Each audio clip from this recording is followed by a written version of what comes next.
Queridos, paz do Senhor Jesus, estou feliz de estar com os irmãos. Me permita compartilhar a palavra do Senhor com os irmãos. Abra lá em Daniel, no capítulo 1. Nós leremos todo esse capítulo, mas para essa introdução, querido, abra aí, por favor, em Daniel, capítulo 1, no verso 8 e 9. Verso de número 8 e 9. Para os irmãos que estiveram aqui no culto das 5, pode Deus falar por meio de uma mensagem 2 vezes? Aí eu creio que sim. Eu creio que sim. Que Deus ministre aos seus corações mais uma vez. Daniel, capítulo de número 1, verso de número 8 e 9, diz assim a palavra do bom Deus. Resolveu Daniel firmemente não contaminar-se com as finas iguarias do rei, nem com o vinho que ele bebia.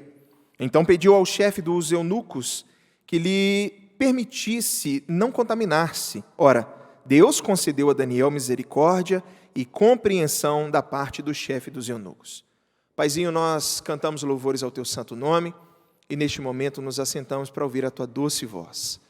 Fale aos nossos corações, que seja uma palavra de fácil entendimento, que o Senhor me ajude e ministre ao coração da tua igreja, nos permitindo, Senhor Deus, não ser apenas ouvintes, mas praticantes da tua santa e boa palavra. Assim eu oro, no nome do nosso Salvador Jesus. Amém e amém. Amados, eu sou apaixonado por ouvir tanto testemunho quanto ler biografias, porque eu amo ler e ouvir o que Deus tem feito na vida das pessoas, sejam coisas extraordinárias ou coisas simples, é sempre muito prazeroso. Gosto de conversar com os irmãos. O presbítero Marcos aqui mesmo já experimentou. Me conte um pouco a respeito da sua história de conversão. E é maravilhoso, irmãos, eu já tive experiência, e falei mais cedo, experiência de perguntar para uma pessoa, me conte um pouco da sua história de conversão, e a pessoa, minha história de conversão? Sim. E começa a contar, e daqui a pouco derrama lágrimas, e fala, obrigado, porque há quanto tempo que eu não revivo essa memória viva dentro do meu coração. Então é muito gostoso ouvir a respeito disso, ler a respeito do que Deus fez no passado, tem feito no presente. E uma das histórias que me chamou a atenção, e tem muito a ver com o nosso contexto aqui, é de um homem chamado Eric Liddell. Virou filme e conta a história, irmãos, de um homem que era filho, do Eric, que era filho de missionários presbiterianos escoceses que trabalhavam na China. O próprio Eric trabalhou ali nesse país e foi muito usado por Deus no período em que o Japão invadiu aquela nação. Além de missionário, ele era, acredite, nas horas vagas, ele era atleta olímpico. Liddell, irmãos, ele era um presbiteriano daqueles assim, olha, de princípios inegociáveis, realmente não se deixava abalar por qualquer que seja a situação, era um homem firme nos seus pensamentos. E isso marcou tanto a vida dele quanto a vida de quem estava ao seu redor. O maior exemplo disso é que ele foi classificado para as Olimpíadas de 1924 em Paris, e ele recusou-se a correr os 100 metros rasos, que era o forte dele, porque a disputa seria em um domingo. E para o Eric, o domingo é do Senhor, e ele estava convicto a não correr naquele dia que era o dia do Senhor. O dia do Senhor é para esse homem um dia sagrado, e ele não iria abrir mão das suas convicções por qualquer pessoa que fosse, mesmo diante daquela grande oportunidade, da insistência da sua equipe, da pressão do Comitê Olímpico e do próprio príncipe de Gales, que chega para ele pedindo para que ele pudesse correr. No fim, irmãos, por fim das contas, ele trocou de lugar com seu colega para poder correr os 400 metros, naquela época eu podia, correr os 400 metros, e o resultado dessa questão é que ele correu na quinta-feira, ganhou o ouro, e ainda assim naquela mesma Olimpíada, nos 200 metros rasos, ele ganhou o bronze. Irmãos, Deus honrou um homem que o honrava, um homem de princípios. Você conhece alguém assim? Se eu perguntasse para você agora, qual que é a pessoa que mais te chama a atenção por ser uma pessoa resoluta, firme nas suas convicções, quem você diria? Os personagens da nossa história nessa noite são exemplos de homens assim, homens firmes. E eu digo homens, apesar de serem garotos, de serem adolescentes ali na sua juventude. Daniel, esses homens aqui do texto, Daniel, Ananias, Misael e Azarias, irmãos, estão ali com 14, 15 anos, quando foram deportados para a Babilônia. E mesmo sendo de pouca idade, eram jovens firmes, decididos pelo Senhor. Acredite, é de se louvar a Deus pela vida deles, porque as circunstâncias nunca foram favoráveis para esses quadros. A gente começa com a história um pouco antes. A história começa com Abraão.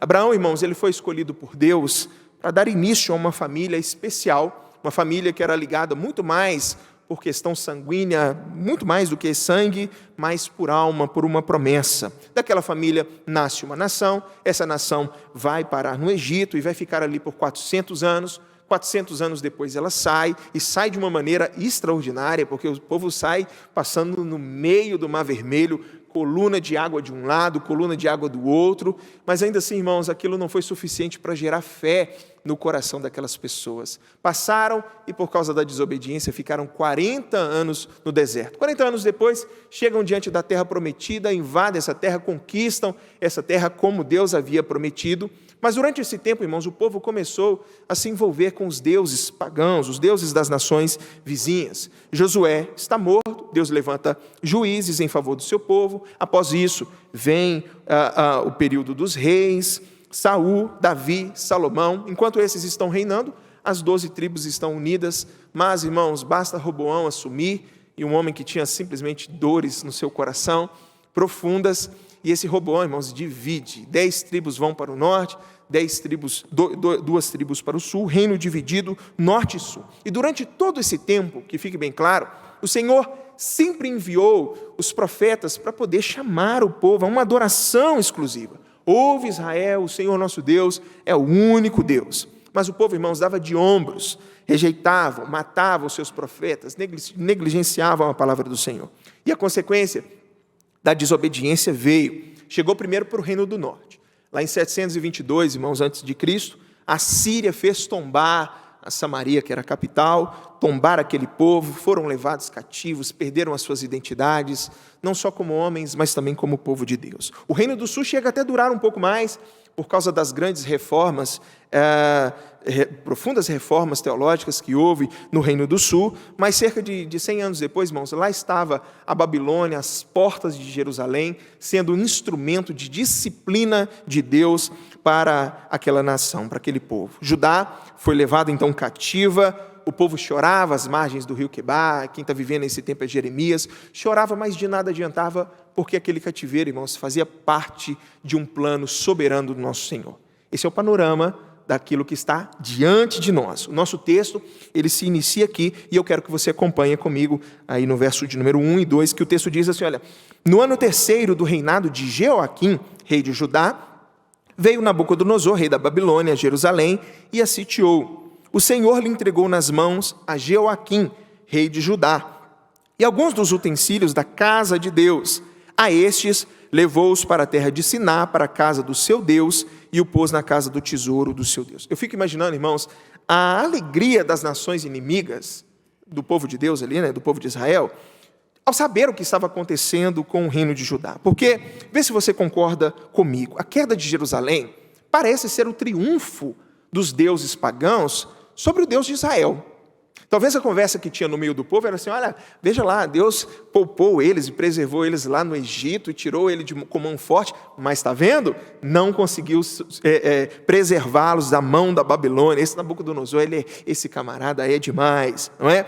Essa impressão que dá, irmãos, para aqueles que estão de fora, para aqueles que estão vendo a situação de fora, mas nós sabemos a verdade. Eu pergunto, olhando para o texto, quem foi que entregou Judá nas mãos de Nabucodonosor? O verso 2 acabou de falar isso para nós. O Senhor lhe entregou nas mãos a Jeoaquim, rei de Judá, e a história assim segue. A vitória aqui, irmãos, não é uma vitória da Babilônia, não é uma vitória dos deuses da Babilônia, a vitória é do Senhor, porque, irmãos, Ele é o Deus que prometeu e que cumpriu. O que está diante de nós aqui, irmãos, nada mais é do que o cumprimento de uma promessa. O Senhor sempre diz, se vocês me obedecerem, então isso. Mas se vocês desobedecerem, então eu vou trazer isso sobre a nação. E de fato, foi assim que aconteceu. É dentro desse pano de fundo que estão aqui os nossos 4 garotos, os 4 jovens aqui desse texto, sendo levados, irmãos, para dentro de uma nação inimiga, para dentro da Babilônia, escravizados sim nos seus corpos, mas não nos seus corações, e isso faz total diferença. Com a graça de Deus, eu quero mostrar aos irmãos, nessa noite, irmãos, que é possível nós nos mantermos firmes, mesmo diante, irmãos, de uma realidade que é contrária à nossa fé. Acompanhe, por favor, aí no verso de número 3, a mudança para a Babilônia. Disse o rei a Aspenaz, chefe dos seus eunucos, que trouxesse alguns dos filhos de Israel, tanto da linhagem real como dos nobres, jovens sem nenhum defeito, de boa aparência, instruídos em toda sabedoria, doutos em ciência, versados no conhecimento, e que fossem competentes para assistirem no palácio do rei e lhes ensinasse a cultura e a língua dos caldeus. Diferente, irmãos, dos outros conquistadores, Nabucodonosor, ele tinha uma estratégia fenomenal, a gente tem que tirar o chapéu para ele aqui nesse quesito. Por quê, pastor? Porque ele não passava, irmãos, por cima de tudo, como faziam as outras nações, matando todo mundo, espezinhando os cativos, surrando os sobreviventes. Não, ele tinha uma visão de longo alcance, pensando além. Ele sabia, irmãos, que com a expansão do seu império, bem cedo, o número de conquistados seria muito maior do que o próprio conquistador, do próprio povo da Babilônia. Seria para ele, irmãos, falando militarmente, impossível dominar sobre as outras nações, tá? Se apenas com seu povo, governando com o povo da própria Babilônia. Então o que ele fazia? Olha a estratégia dele. Ele simplesmente pegava jovens do próprio povo conquistado, jovens nobres, e aqui a gente vê as virtudes que eles deveriam ter, levava eles para dentro da Babilônia, e aí, irmãos, colocava esses homens para poder auxiliá-lo no palácio. E quem melhor do que gente do próprio povo para dominar sobre o povo? Olha só, ele deportava jovens da nobreza e integrava-os no serviço público da Babilônia.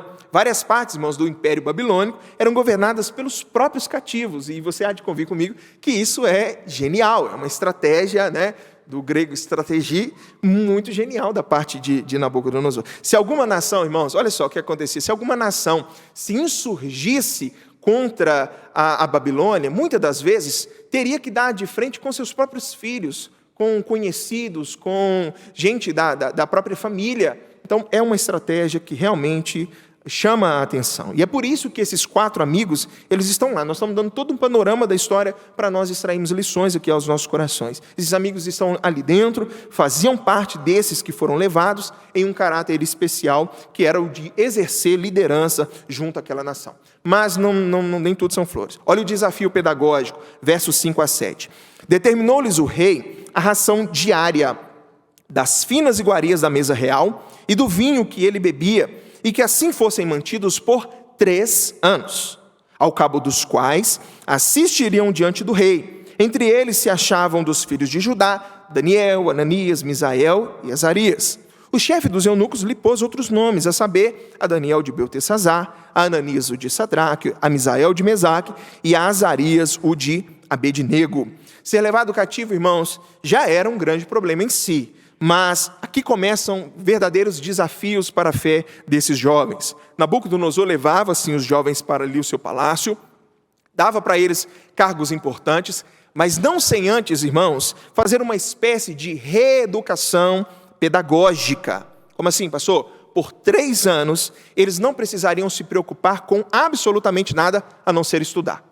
Então eles tinham, irmãos, ali a mesa do rei farta e à disposição deles para poder se alimentar, não tinham que preocupar em trabalhar. A única preocupação era estudar. E era o estudo da língua, era literatura, matemática, ciência, navegação, política, história, geografia. Todo o conhecimento adquirido pelos babilônios, que não era pouco, era repassado para esses jovens, para que o quê? Eles adquirissem ali, irmãos, os valores, as virtudes, a visão, tá? Trocando em miúdos aqui para nós, para ficar mais fácil, eles eram doutrinados na chamada UFB, que era a Universidade Federal da Babilônia, que eu disse mais cedo aqui, ninguém riu, mas dizem que o patrono era o próprio Paulo Freire, tá? Brincadeira aqui para nós. O desafio, irmãos, para esses jovens era grande. Os amigos aqui, eles já não tinham sequer nem mesmo os seus nomes, deveriam se esquecer de quem eles eram, que eram judeus, deveriam se esquecer que eram servos de Deus. Eles perdem completamente a sua identidade. Mais fácil, e você vai concordar comigo, talvez seria, irmãos, se entregar. Afinal, Judá já havia caído, já tinha sido conquistada. Talvez os pais, os familiares de Daniel e dos amigos aqui já estivessem mortos. O templo foi destruído, não há perspectiva de voltar, sem falar que eles não estão tão maus de vida assim, não. Não estão tão maus de vida assim, não. Eles comem da mesa do rei, do bom e do melhor, estão recebendo a instrução, estão no palácio real. Convenhamos, irmãos, a vida não está tão difícil assim para esses amigos. Talvez alguns pais, algumas pessoas pensariam assim. É o que pensam, irmãos, quem está disposto a abrir mão dos seus princípios, dos seus valores, da sua fé. Mas esse não era o caso de Daniel e dos seus amigos. Olha o verso de número 8. Resolveu Daniel firmemente não contaminar-se com as finas iguarias do rei, nem com o vinho que ele bebia.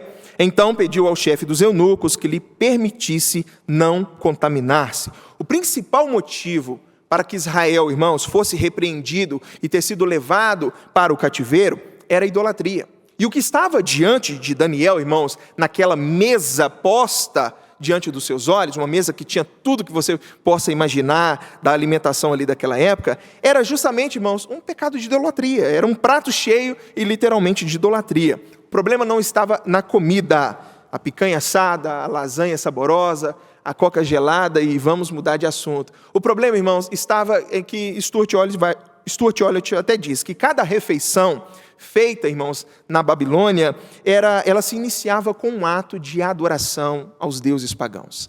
Ela iniciava dessa maneira. Então, para aqueles amigos, isso era algo que não estava em jogo. Comer daquele alimento sobre a mesa, que havia sido consagrado a outros deuses, não estava em jogo. Daniel sabia disso, e ele não era como muitos que estão dispostos, queridos, a ceder, só uma alimentação. Não, ele não está disposto a ceder ao sistema desse mundo, e ele está disposto, então, a ser fiel até as últimas consequências. O texto diz, irmãos, que resolveu Daniel, o quê? Qual que é a palavra aí? Firmemente. Firmemente não se contaminar. É bem capaz que ele tenha ouvido.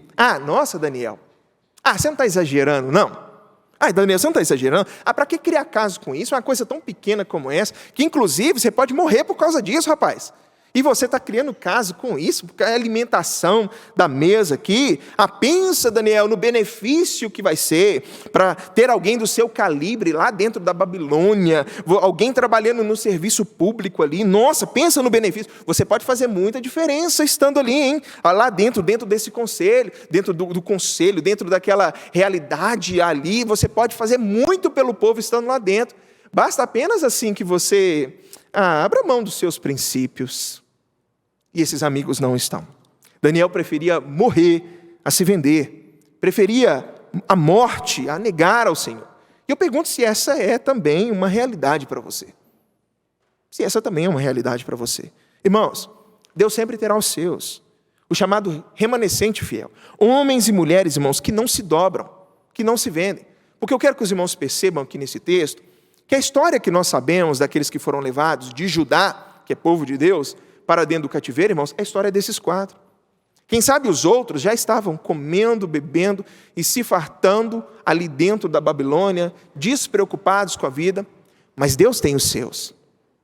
Sempre haverá, irmãos, aqueles que não se venderão. Sempre haverá, irmãos, aqueles que se manterão firmes diante da presença do Senhor. Nunca serão a maioria. Nunca serão a maioria. Mas, irmãos, Deus nunca deixará faltar um desses sobre a face da terra. E eu espero que você seja um desses. Olha a continuação do texto, verso 9. Ora, Deus concedeu a Daniel misericórdia e compreensão da parte do chefe dos eunucos. Disse o chefe dos eunucos a Daniel: eu tenho medo do meu senhor, o rei, que determinou a vossa comida e a vossa bebida. Por que, pois, veria ele o vosso rosto mais abatido do que os outros jovens da vossa idade? Assim, poreis em perigo a minha cabeça para com o rei. A argumentação aqui, irmãos, por parte de Aspenaz é completamente compreensível. Completamente. Era a vida dele que estava em jogo, caso a proposta que Daniel fez fosse levada em consideração. Não faz sentido. Para que ele colocaria a vida dele em risco diante daquela situação? Mas Daniel, irmãos, ele não desiste. Isso aqui é uma coisa que tem que chamar a minha atenção e a sua atenção. Na hora, irmãos, que Daniel quer ser fiel, e na hora que a primeira porta se fecha, ele não chega e fala assim: não, bem, pelo menos eu tentei, né? Pelo menos eu tentei, está todo mundo de prova aí que eu tentei ser fiel. Não! Se não dá por essa porta, Daniel, irmãos, ele não simplesmente se exime, não, ele vai tentar outra maneira. Ele vai tentar outra maneira. E ele vai chegar ali agora para poder conversar com o outro. Agora a proposta vai ser levantada para o chefe de cozinha. Mas a bem da verdade, irmãos, só dá certo porque o Senhor estava envolvido nessa história. Olha o verso de número 11. Então disse Daniel ao cozinheiro-chefe, a quem o chefe dos eunucos havia encarregado de cuidar de Daniel, Ananias, Misael e Azarias. Experimenta, olha a conversa. Experimenta, peço-te os teus servos, 10 dias, vamos fazer o seguinte, já que o medo é esse mesmo, assim, de como é que vai ficar a nossa afeição, vamos experimentar 10 dias. 10 dias, peço-te, e que se nos deem legumes a comer e água a beber. Então se veja diante de ti a nossa aparência e a dos jovens que comem das finas iguarias do rei, e segundo vires, age com os teus servos. Ele atendeu e os experimentou 10 dias. Vamos fazer um teste. E eu digo para os irmãos que aqueles que querem ser, irmãos, fiéis, sempre haverá um escape. Sempre haverá um escape para aqueles que desejam ser fiéis ao Senhor. Deus vem, irmãos, em socorro dos seus, e se Ele não vem, Ele há de preservar a nossa fé até o final. E aqui é o que nós vemos aqui na vida desses rapazes. Porque diante daquela situação e da negativa que veio por parte do chefe dos eunucos, vem uma positiva por parte de um chefe menor, o chefe de cozinha.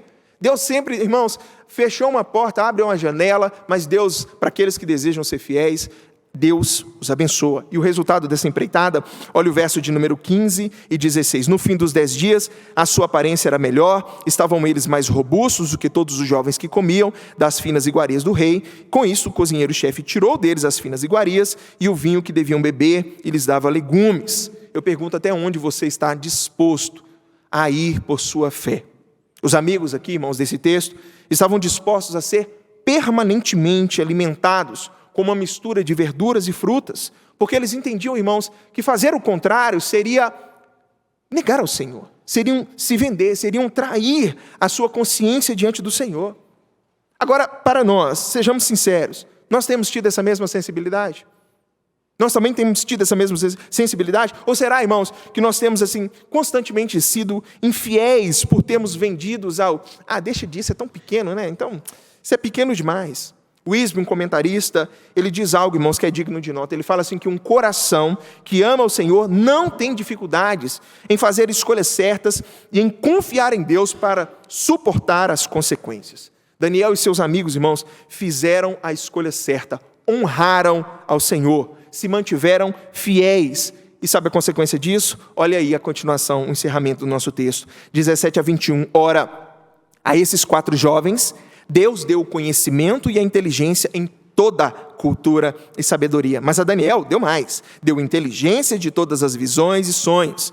Vencido o tempo determinado pelo rei para que os trouxessem, o chefe dos eunucos os trouxe à presença de Nabucodonosor. Então o rei falou com eles, e entre todos não foram achados outros, como Daniel, Ananias, Misael e Azarias. Por isso, passaram a assistir diante do rei. Em toda a matéria de sabedoria e de inteligência sobre que o rei lhes fez perguntas, os achou 10 vezes mais doutos do que todos os magos e encantadores que havia em todo o seu reino.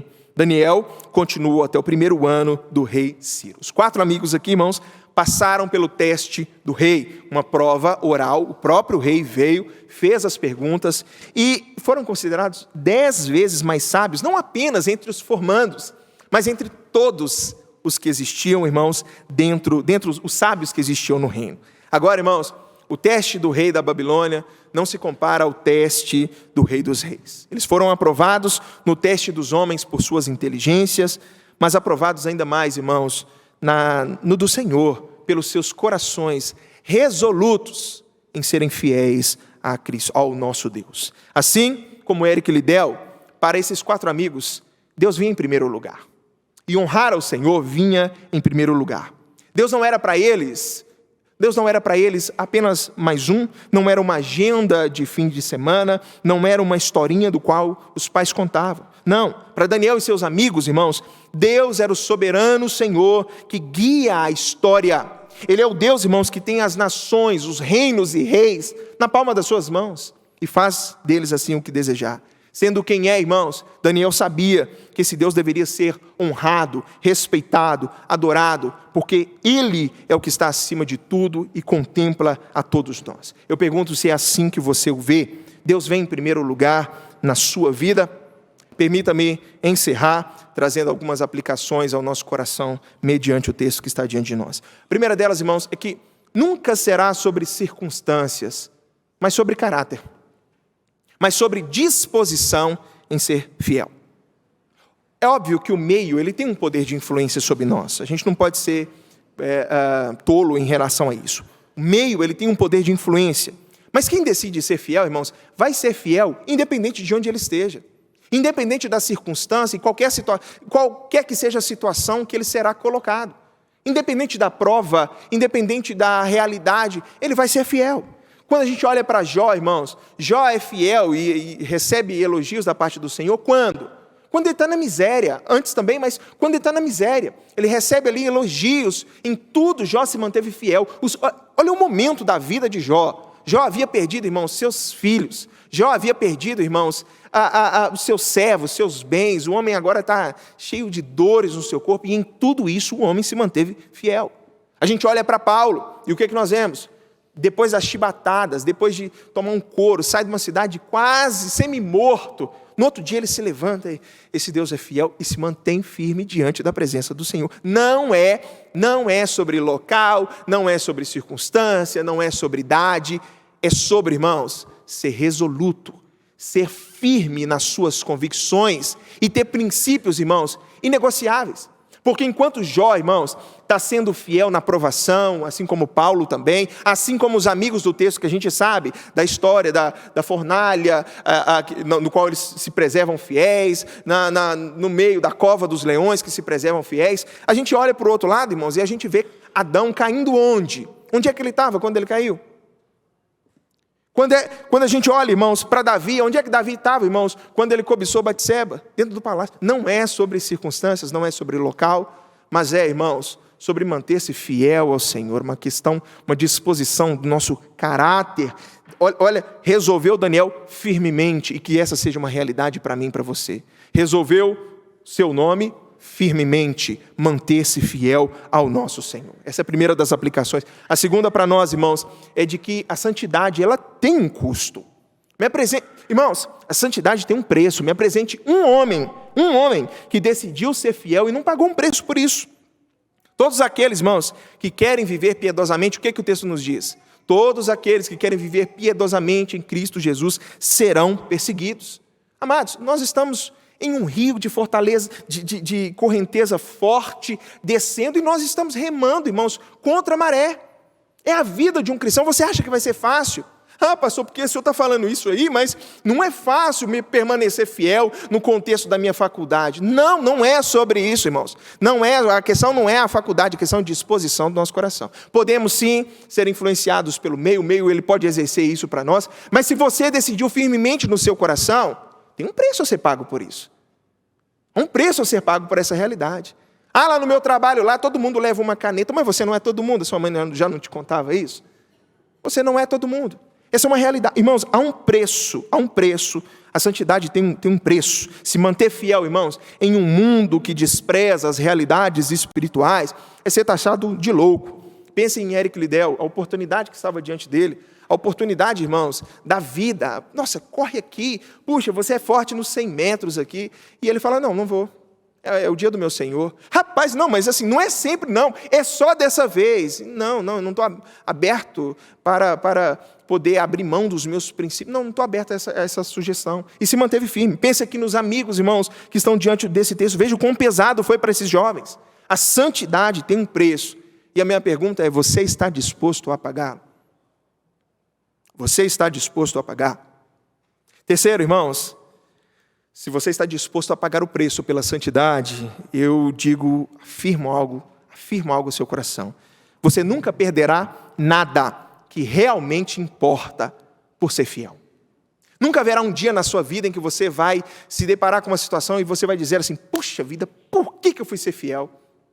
Por que eu já não chutei ali mesmo, o balde ali mesmo? Nunca haverá um momento na sua vida em que você vai se arrepender. Claro, se você for crente. Que você vai se arrepender por ter sido fiel ao Senhor Jesus, ao nosso Deus. Há um testemunho que falei aqui cedo, e um testemunho para nós encerrarmos. eu só consigo lembrar dele de irmão agradecido. Era assim que o nome que nós conhecíamos o irmão. Era o irmão agradecido. Uma história, irmãos, que eu ouvi ainda quando bem jovem. Esse irmão agradecido, irmãos, era contador, trabalhava numa empresa, foi mandado embora. E esse homem, ele começou a passar necessidade, porque entre 1 mês, 2 meses, 3 meses, 5 meses, lá pelo 6º mês, assim, irmãos, a dificuldade realmente apertou para aquele homem, ele precisava de um emprego, entregava currículo, ninguém chamava, era uma aprovação de Deus sobre a vida desse homem. E aí ele foi chamado para uma entrevista, passa no primeiro estágio, no segundo, quando chega no 3º, irmãos, ele está na sala, entra, havia pedido até a oração na igreja, quando ele chega assim, estava ele, uma mulher e um outro rapaz, assentaram, entra o dono da empresa que veio, e ele chega e fala assim, olha, eu estou com o currículo de vocês, e vocês passaram pelo 1º e 2º estágio, vocês têm condição de serem funcionários aqui na empresa, mas a vaga, vocês sabem, apenas para um. Eu vou dizer, então, o que vai ser definitivo. Eu quero, por favor, se tem alguém de vocês aqui que é crente, você se levante e vá embora, porque eu não gosto de trabalhar com crente, já tive problema, você levante e vá embora, a empresa é minha e vocês sabem que eu tenho autonomia para isso. Por favor, se tem alguém aqui que é crente, levante e vá embora. O irmão agradecido, irmãos, diz ele que o semblante caiu e o coração apertou. E ele, Senhor, o Senhor sabe que eu preciso desse emprego, mas vale mais a pena ser fiel ao Senhor do que qualquer outra coisa. Ele pega a malinha dele, levanta, saúda com a cabeça assim o dono da empresa, e quando ele vai chegando na porta, o dono da empresa manda ele parar e fala assim, olha, fazendo a pesquisa sobre a vida de vocês, eu sei que todos os 3 são cristãos. Todos os 3 são cristãos. Mas eu precisava fazer essa pergunta, porque se vocês são capazes de negar o Deus de vocês, vocês não podem trabalhar aqui comigo. Podem se retirar os 2, por favor, vem para cá, a vaga é sua. Irmãos, vale a pena a gente ser fiel. Vale a pena nós nos mantermos fiéis diante da presença do nosso grande Deus. Coisas extraordinárias acontecem. E mesmo se não acontecer, mesmo se a porta fechar, nós sabemos que Ele permanece o mesmo. Sendo infiéis, o Senhor permanece o mesmo, fiel a quem Ele é. Irmãos, Deus abre portas onde não tem. 1 Samuel 2,30 diz para nós, aos que me honram, eu os honrarei. Deus honrou Daniel, Deus honrou o Eric Lidel, e te honrará também se você sim permanecer fiel. Deus sempre honra os seus servos. Que fique bem claro que o significado de honrar nem sempre será coisas boas, mas de fato, irmãos, Deus sempre sustentará aqueles que são seus. A minha palavra para essa igreja é resista, persevere, não se venda, vale a pena ser fiel. Fique de pé, eu quero orar com você. E quero orar. Eu quero orar com você, obviamente apontando para o nosso Senhor. Porque talvez você está me ouvindo e falando assim, pastor, te contaram, né? Te contaram que eu tenho sido infiel no meu trabalho. Te contaram, né? Senhor, eu fui visto. E de fato Deus estava lá. Nos momentos da nossa infidelidade, o Senhor não fica do lado de fora. Ele está presente. Ele vê, Ele enxerga todas essas coisas. E talvez você está no seu coração assim, puxa, e agora, pastor? E agora, diante disso que foi apresentado, eu me vejo sendo um infiel neste mundo de provação, mas eu tenho sido infiel. Meus irmãos, Jesus é o homem que nós não somos. Naquilo que nós somos infiéis, Ele permanece fiel. E quando nós entrarmos, irmãos, quando nós entrarmos na glória, nós vamos apontar e falando assim, olha, nós estamos aqui por causa dEle. Por Ele. Não, Daniel, irmãos, não se ajuntará aos santos na eternidade, na glória, naquele grandioso dia, por causa que foi um homem fiel, por causa que foi um homem bom. Os amigos aqui não vai ser, irmãos, sempre será por causa de Cristo Jesus. Então essa palavra para trazer paz ao seu coração. Primeiramente que você se arrependa dos seus pecados, que nos arrependamos dos nossos pecados, porque quão fácil é, irmãos, para nós sermos infiéis, mas onde nós falhamos, Ele não falha, e graças a Deus por isso. Onde nós somos fracos, Ele é forte, e graças a Deus por isso. Onde nós somos infiéis, Ele permanece fiel para todo e todo sempre.